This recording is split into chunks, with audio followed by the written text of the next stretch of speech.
Hey, what's up guys? Welcome back to the channel. Welcome back to another video. If you're stopping by the channel for the first time, please consider subscribing to my channel. And while you're at it, smash that like button for me. I really would appreciate it. In today's video, we're going to talk about credit repair.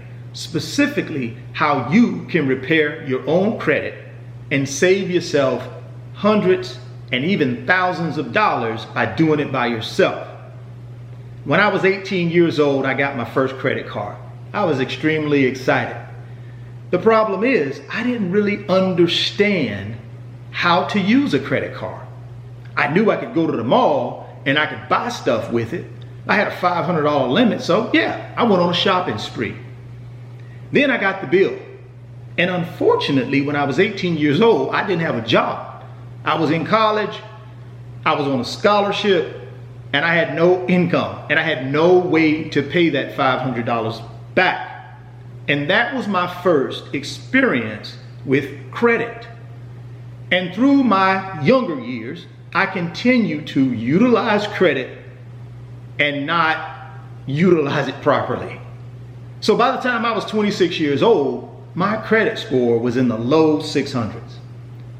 I was trying to buy my first real estate property. And the lender who I was working with said, hey man, sorry, you got a bad credit score. And we're concerned that you're not going to repay our loan. Even though you got good income, your credit score is not good. And the credit score is an indication to lenders and creditors your willingness to repay your debts. And right now, with a low credit score, we don't believe you're willing to repay us. So we're not going to do the loan for you. What we will tell you to do is you need to go and get your credit score up. So that's what I did. I started researching how to repair and correct and get my credit score up.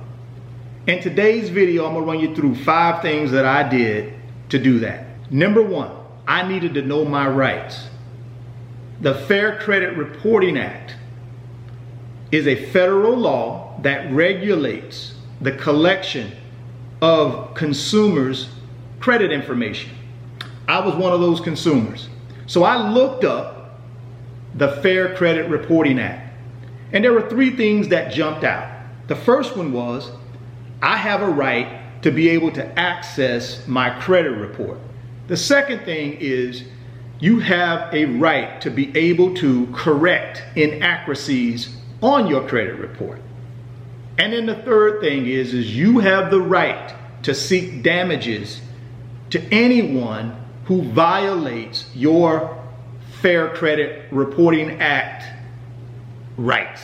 There's a link in the description box of the video that'll take you to it. Read through it and know your rights. That's the first step into repairing your credit. The second thing I needed to do was to find out where I stood with my credit. And the way I did that was I actually got copies of my credit report. Now, back in those days, you had to pick up the phone and call the 3 major credit bureaus: TransUnion, Equifax, and Experian. So I did that. I picked up the phone, I gave them a call. They sent me out copies of all 3 of my credit reports. I went through those credit reports, and there were some things that I wanted to make sure were correct. Number 1, I wanted to make sure my name on those reports were correct, including my middle initial. The second thing I looked for was Social Security number.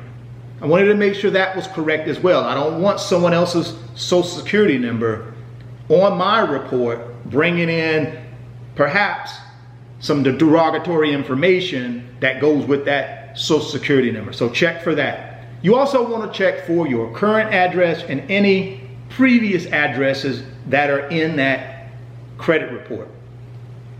Then you want to go and look at your current accounts. You want to look at any past accounts, and you certainly want to look at any delinquent accounts, including collections, judgments. Once you have a good idea of what's in your credit file, then we want to move on to step number 3, which is disputes. Now, when I looked at my credit report, there were a lot of things on there. There were some charge-offs. There were some collection accounts. I even had a couple of tax liens. Now, what I did is I disputed everything. I wanted to see what would just naturally fall off my credit report by me doing a dispute. Now, when I did my disputes, you would physically have to do the dispute on the form they sent you. But like I said, that was back in the day. Now you can actually go online and dispute this stuff through the 3 major credit bureaus right online. So it makes it a lot easier. And my recommendation is when you get those reports, go through them, dispute everything and see what falls off. In my situation, several things just fell off because either the companies who charged off the debt or, had a delinquency against me, they were no longer around, no longer in business.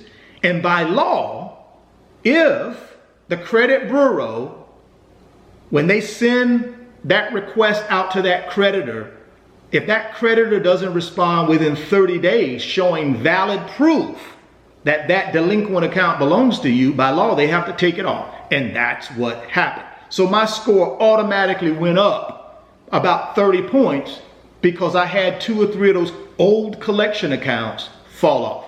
So that's a good best practice. If they don't fall off, and let's say there are a couple of charge-offs and things like that that are just hanging around, contact those creditors.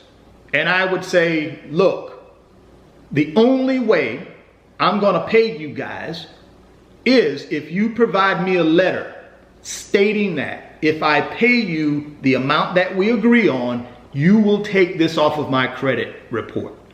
Now, if they're willing to send you a letter stating that, then at that point, I would negotiate whatever payoff y'all negotiated. And of course, I would not pay them the full amount. I would certainly pay them pennies on the dollar, because guess what? In most cases, if it's in a collection situation, they've bought your debt from a creditor. And that creditor basically has charged off that debt and sold it to the collection agency for pennies on the dollars. So if it's $1,000 debt, the collection agency probably bought it for 25 or 50 bucks from that creditor. So in my situation, I was like, look, I'm not going to pay you $1,000. I will pay you 150 bucks to clear this matter up. But the only way I'll give you that 150 bucks is if, and only if, you send me a letter stating that you will remove this from my credit report. Thing you got to understand, guys, is with the credit report, a collection account is a collection account. I don't care if it's at a 0 or if it's at $1,000. It still will deem your credit the same. You have to have it removed in order for it to increase your credit score. So those are the things that I would do with these dispute accounts. Keep in mind, child support, federal tax liens, federal student loans, these things don't have a statute of limitations. And if they belong to you, they're not going to be able to be taken off your credit report. I don't care who tells you they can do that, they won't be able to do it. So make sure if you have those 3 things on there, you pay them, or if they don't belong to you, certainly dispute them. The 4th thing I had to do in order to keep my credit in good shape was live below my means. I had to develop some discipline, guys. I had to stop buying things, 1, that I didn't really need, and 2, that I couldn't afford. I had to force myself through discipline to start living below my means. And I will tell you guys, when I started doing that, things improved drastically for me as it relates to my credit score, because I was no longer putting myself in a position where I had this outstanding debt on my credit card, but I couldn't pay it. When I just stopped buying things that I could not afford to pay for. So I will tell you, live below your means will help you maintain and increase your credit score. The 5th thing I started doing was to pay my bills on time. When you look at your credit score, it's made up of 5 components. Payment history is the largest of those 5 components. It represents 35% of your credit score, guys. So payment history is extremely important. And when I learned that made the biggest difference to me as it related to my credit score, because I started paying things on time. So payment history is extremely important. Like I said, it represents 35% of your credit score. Credit utilization represents 30% of your credit score. Length of time in the credit bureau represents 15% of your credit score. Trade lines or number of trade lines represents 10%. And then hard inquiries represents the last 10%. Well, guys, I hope these 5 things I did and that I'm sharing with you today will help you do your own credit repair. If I can do it, you can do it as well. Just take the time and learn. It's not that difficult. And you're going to save yourself hundreds and thousands of dollars in the process because you do it yourself. Be patient with it and it will happen. Drop me some comments. Let me know what you think about this video and the credit repair techniques I just discussed with you. If you're stopping by the channel for the first time, please consider subscribing to my channel, share the video, and smash that like button. Thoughts become things. If you can see it in your mind, you can hold it in your hands. You guys keep chasing your greatness. Never stop believing in yourself. And I'm going to catch you on the next video. Peace. If you want 2 free stocks, click on that link in the description box of the video, and Webull is going to give you 2 free stocks when you open a new Webull brokerage account. Deposit $5 in that brokerage account. They're going to give you 2 free stocks valued up to $2,300. Today's video is sponsored by my company, RF Financial Consulting. And in my company, I work with individuals just like you through financial mentoring and coaching sessions. And in those 1-hour sessions, we talk about strategies to help you get to your financial freedom, whether it be through real estate investing, stock market investing, creating additional streams of income, credit card arbitrage, or starting and growing a business. If that's something that you might be interested in, there's an email address in the description box of the video. Send me an email and let's discuss if I'm the right fit for you.